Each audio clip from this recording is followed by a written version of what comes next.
السلام علیکم ورحمۃ اللہ تعالی وبرکاتہ۔ میرا نام نور محمد سعدی ہے۔ میں آپ حضرات کے لیے ایک مسئلہ ایک سوال لے کر حاضر ہوا ہوں۔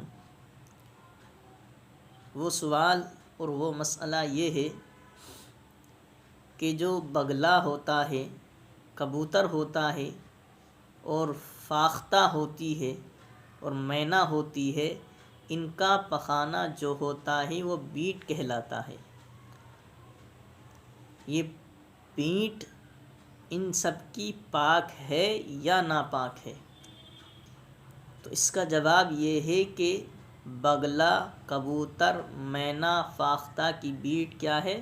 پاک ہے، ناپاک نہیں ہے۔ لیکن کوا، چیل، شکرا، باز، بحری وغیرہ یہ جو جانور ہیں، پرندے ہیں، ان کی بیٹ نجاست خفیفہ کہلاتی ہے۔ نجاست خفیفہ ہلکی نجاست کو کہتے ہیں۔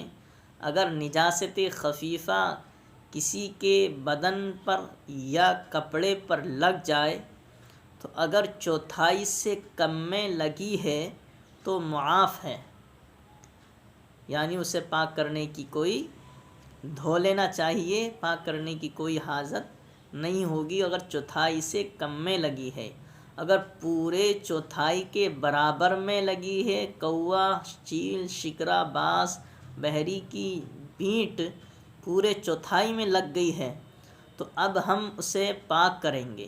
اگر پاک نہیں کریں گے اور دھوئیں گے نہیں تو اگر ہم نے نماز کو پڑھ لیا تو بغیر پاک کیے نماز کو پڑھیں گے تو ہماری نماز نہیں ہوگی۔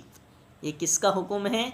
کوا، چیل، شکرا، باز، بحری کی بیٹ کا حکم ہے۔ لیکن کبوتر، فاختہ، بگلا، مینا کی بیٹ پاک ہے، اسے دھو کر ہم نماز پڑھ لیں گے تو نماز ہو جائے گی۔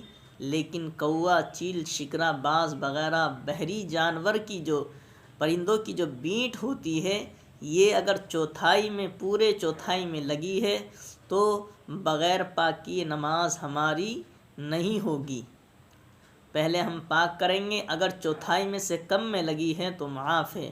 فار ایگزامپل ہماری آستین میں لگی ہے تو اگر آستین کے چوتھائی سے کم میں لگی ہے تو معاف ہے وہ بیٹ، کوا، چیل، شکرا، باز وغیرہ کی۔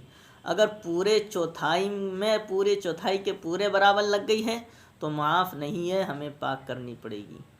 حوالہ فتاوی امجدیہ